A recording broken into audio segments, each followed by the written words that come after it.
Hi everyone, कैसे आप सभी लोग। आई होप आप सभी लोग अच्छे होंगे। आज के इस वीडियो में हम करने वाले क्लास 9 साइंस का chapter number 4 structure of atom.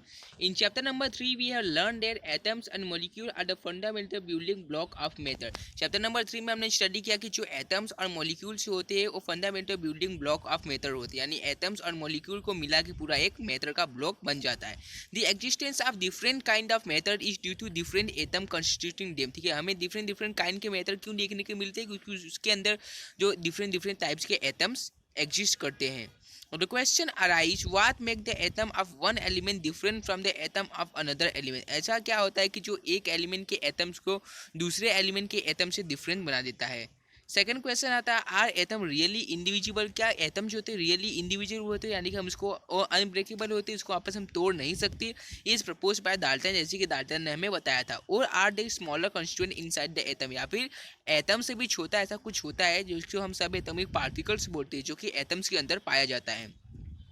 We shall find out the answer of these question in this chapter। इन सभी क्वेश्चंस के आंसर को इस चैप्टर में हम डिस्कस करने वाले हैं। We will learn about subatomic particles and the various model that has been proposed to explain how these particles are arranged within the atom। ठीक है, इस चैप्टर में हम क्या करेंगे, सब एटॉमिक पार्टिकल्स के बारे में जानेंगे और उसको समझाने के लिए कौन कौन से मॉडल्स प्रपोज किए गए उन सभी के बारे में हम यहाँ पे जानने वाले हैं।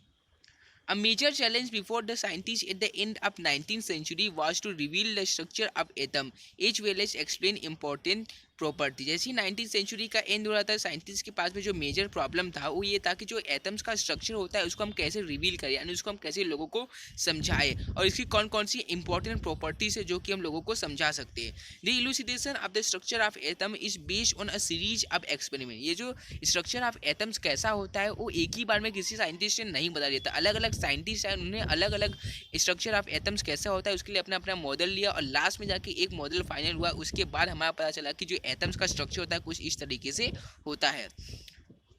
One of the first indication that atom are not indivisible come from the studying static electricity। ठीक है, सबसे पहला हमें ऐसा इंडिकेशन कब मिला था कि जो एटम्स होते हैं और नॉन इंडिविजिबल होते हैं, यानी कि हम इसको अनब्रेकेबल कर सकते हैं, उससे छोटा भी कोई सब एटॉमिक पार्टिकल्स पाया जाता है जब हम स्टैटिक इलेक्ट्रिसिटी की स्टडी कर रहे थे। And the condition under which electricity is conducted by different substance. और डिफरेंट डिफरेंट सब्सटेंस से कौन कौन से कंडीशन में जो इलेक्ट्रिसिटी कंडक्ट किया जाता है, जब इस चीज़ की हम स्टडी कर रहे थे तब हमें पता चला कि जो एटम्स होता है वो फर्दर डिवाइड हो सकता है, उसके अंदर कुछ सब एटॉमिक पार्टिकल्स पाए जाते हैं। नेक्स्ट टॉपिक आता है हमारे सामने चार्ज पार्टिकल्स इन मैटर। अब मैटर के अंदर चार्ज पार्टिकल्स होते हैं, इसको हम स्टडी करने वाले।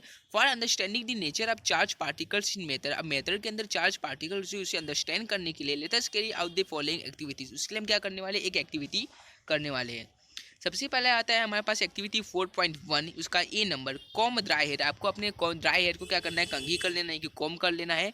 दस the comb then attract small piece of paper. उसके बाद कॉम करने के बाद आपको कॉम को क्या लेना है, इस छोटे छोटे पीस ऑफ पेपर्स के पास लेके जाना है। क्या वो जो कॉम है वो छोटे छोटे पीस ऑफ पेपर को अट्रैक्ट कर रहा है, तो उसको अट्रैक्ट करेगा। क्वेश्चन नंबर बी आता है रब a glass rod with a silk cloth and bring the rod near an inflated balloon, observe what happen। आपको क्या करना है, एक ग्लास का रोड लेना है और उसको सिल्क की क्लोथ के साथ रब करना है। इसके बाद ग्लास के रोड को क्या करना है, आपको इन्फ्लेटेड बलून यानी कि फुलाया हुआ बलून के पास लेके जाना है। क्या होता है उसको आपको ऑब्जर्व करना है।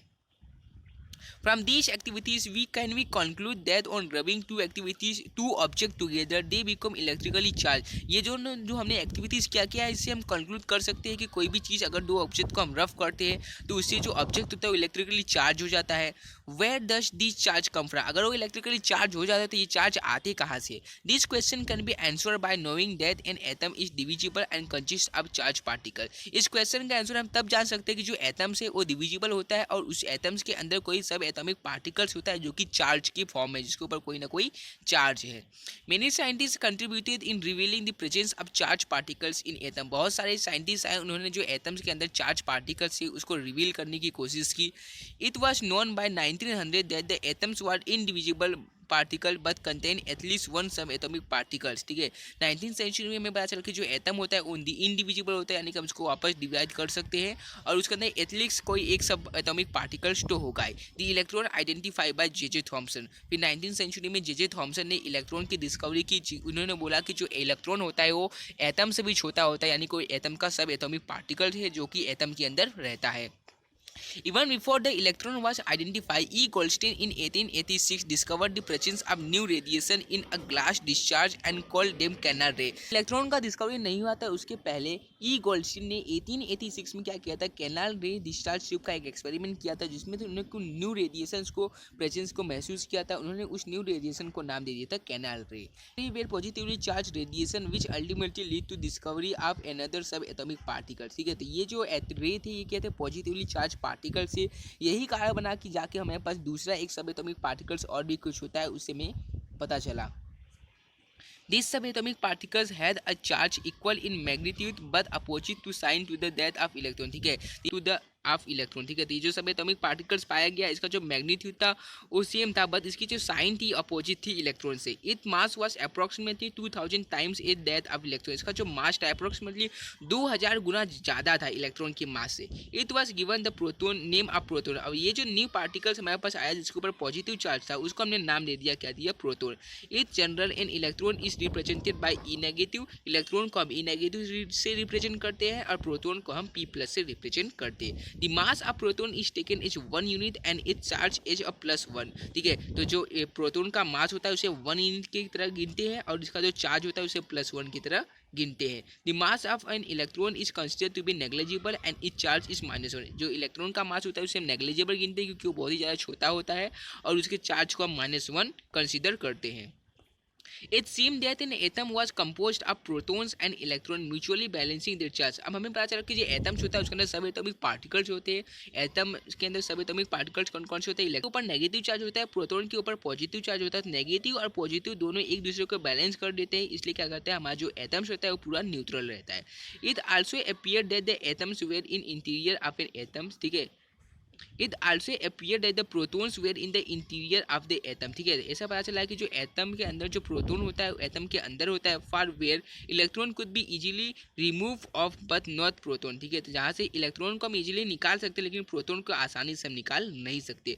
Now the big question was what sort of structure did these particles of the atom form. ठीक है, अब सबसे बड़ा क्वेश्चन हमारे पास ये आ रहा था कि जो एटम का स्ट्रक्चर है कैसा होगा, इसके अंदर जो सब एटॉमिक पार्टिकल्स है, जो इसके अंदर जो सब एटॉमिक पार्टिकल्स है इलेक्ट्रॉन और प्रोटॉन उसके अंदर कैसे अरेंज होंगे। We will find the answer to this question below. ठीक है, इसके आंसर को क्वेश्चन को इन सभी क्वेश्चन के आंसर को इस चैप्टर में हम discuss of atom.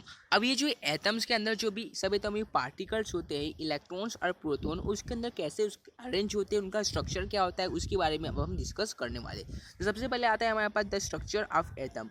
We have learn Dalton atomic theory in chapter number 3। Chapter number 3 में हमने डाल्टन एटॉमिक थियरी को पढ़ा था। We suggested the atoms were indivisible and indestructible. ठीक है, तो हमने पढ़ा था कि जो एटम्स होते हैं वो इंडिविजुअल होते हैं यानी उसको हम फर्दर डिवाइड नहीं कर सकते, उसको हम फर्दर डिस्ट्रक्ट नहीं कर सकते यानी उसको हम फर्दर हम तोड़ नहीं सकते।